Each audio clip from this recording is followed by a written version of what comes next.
ಕೈ ಬಿಡೇನು, ಕೈ ಬಿಡೇನು,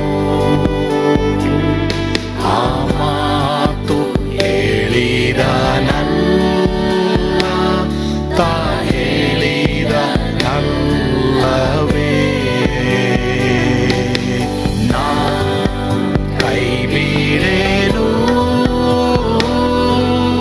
ನಾ ಕೈ ಬಿಡೇನು, ಆ ಮಾತು ಹೇಳಿದ ತಾ ಹೇಳಿದ ನಲ್ಲವೇ.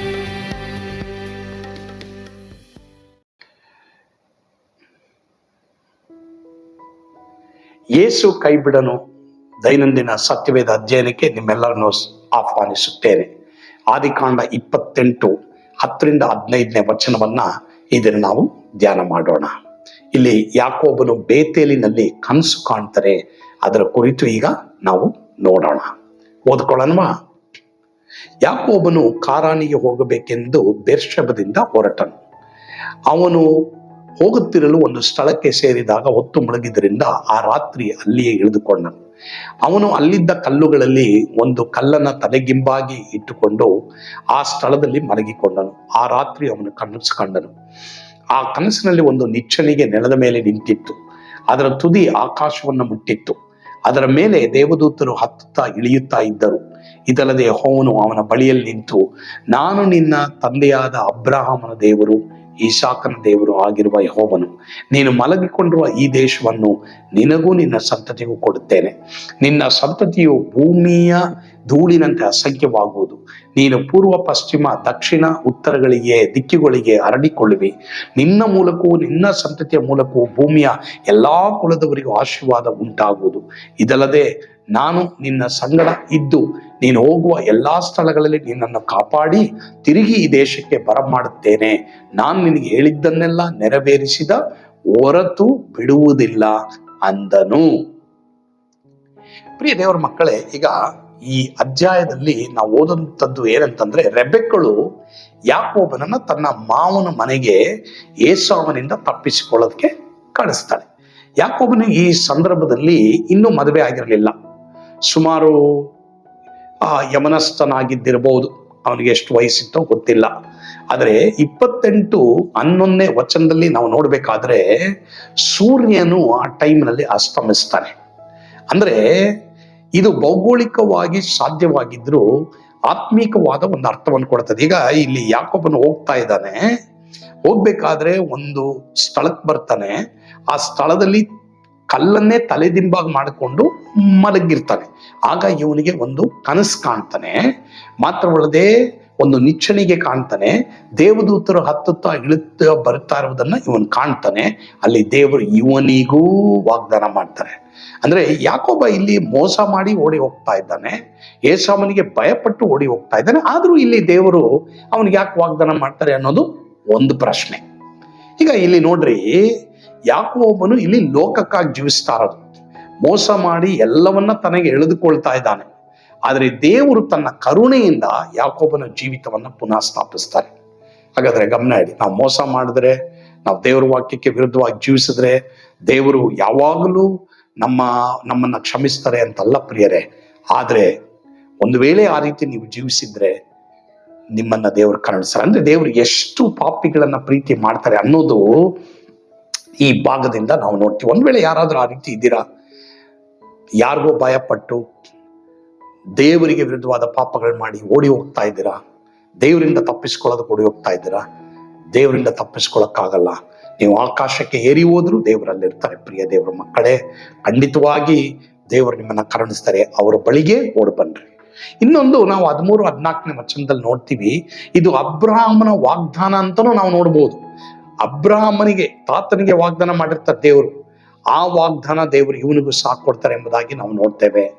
ದೇವರು ಅಬ್ರಹಾಮನಿಗೆ ಏನು ವಾಗ್ದಾನ ಮಾಡಿದ್ರು ಎಂಬುದಾಗಿ ನಾವು ನೋಡ್ಬೇಕಾದ್ರೆ, ಜೀವಿತವನ್ನೇ ನಾನು ನಿಜವಾಗಲೂ ಅಸಂಖ್ಯವಾಗಿ ಮಾಡ್ತೀನಿ, ನಿನ್ನ ಸಂತತಿಯನ್ನ ಅಸಂಖ್ಯವಾಗಿ ಮಾಡ್ತೀನಿ ಎಂಬುದಾಗಿ ದೇವರು ಹೇಳ್ತಾ ಇದ್ದಾರೆ. ಅಂದ್ರೆ ಪ್ರಿಯ ದೇವರ ಮಕ್ಕಳೇ, ನಮ್ಮ ಜೀವಿತದಲ್ಲೂ ಅಷ್ಟೇ ನಮ್ಮನ್ನ ದೇವರು ಪವಿತ್ರಾತ್ಮನಿಂದ ತುಂಬಿದಾಗ ನಮ್ಮ ಜೀವಿತ ಅಭಿವೃದ್ಧಿ ಆಗಿರುತ್ತೆ.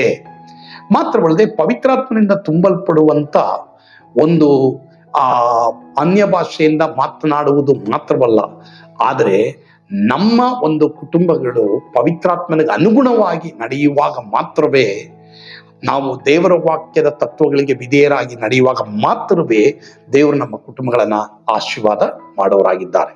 ಉದಾಹರಣೆ ನೋಡಿ, ಸ್ತ್ರೀಯರು ಪರ್ಫ್ಯೂಮ್ ಹಾಕಿಕೊಂಡ ಹಾಗೆ ಅವರು ಎಲ್ಲೇ ಹೋದ್ರೂ ಅದರ ಸುವಾಸನೆ ಬರುತ್ತದೆ.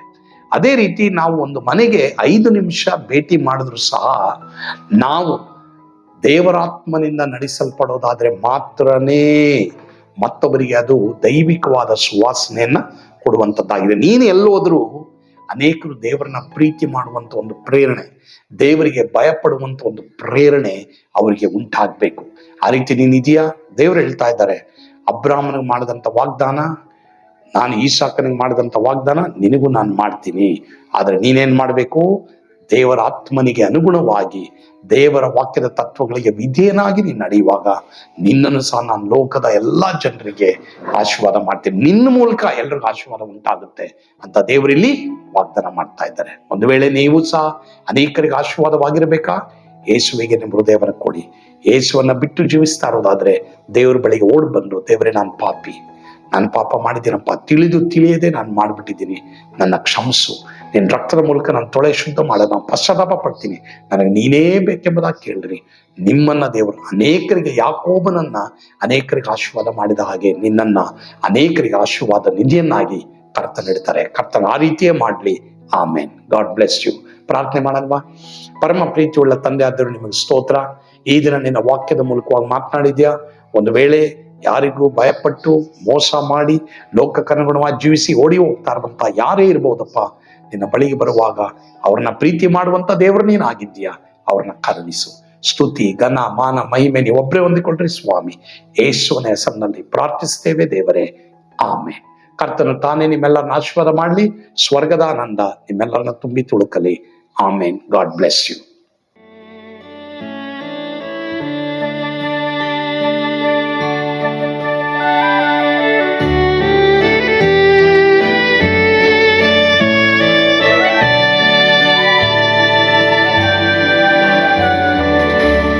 ಎಂಥ ಅದ್ಭುತವಾದ ದಿನ, ನಾನೆಂದಿಗೂ ಮರೆಯೇನು.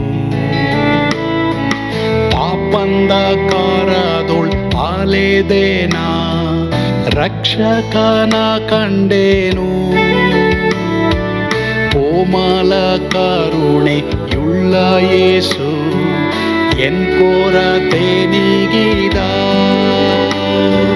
ಕತ್ತಲೆ ಹೋಯಿತು, ಜ್ಯೋತಿಯು ಮೂಡಿತು, ನಾನೀಗ ಧನ್ಯನಾದೆ.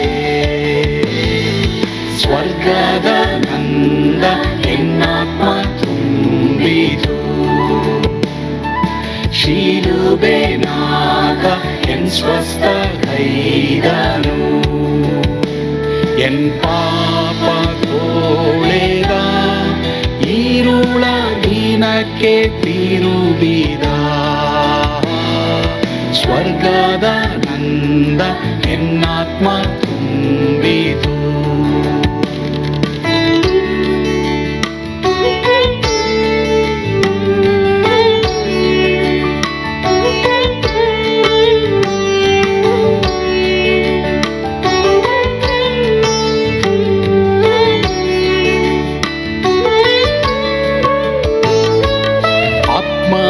ನೂತನ ಜನ್ಮದಿಂದ ದೇವಪುತ್ರನಾದೇನು. ನೀತಿ ನಿರ್ಣಯವ ಹೊಂದಿದೇನು, ಭಾಗ್ಯವಂತನಾದೇನು. ಪಾಪಾತ್ಮನಾಗಿ ನಾ ಬಂದಾಗಲೇ ಆಶೀರ್ವಾದ ಸಿಕ್ಕಿತು. ಕೃಪೆಯ ಮೂಲವೇ ರಕ್ಷಣೆ ಹೊಂದಿದೆ, ಸುನಾಮ ಕೊಂಡಾಡುವೆ. ಸ್ವರ್ಗದ ನಂದ ಎನ್ನಾತ್ಮ ತುಂಬಿತು, ಶಿಲುಬೆನಾಗ ಎನ್ ಸ್ವಸ್ಥ ಕೈದನು. ಎನ್ ಪಾಪ ತೋಳೆದ ಈರುಳ ದಿನಕ್ಕೆ ತಿರುಗಿದ ಸ್ವರ್ಗದ ನಂದ ಎನ್ನಾತ್ಮ ತುಂಬಿತು.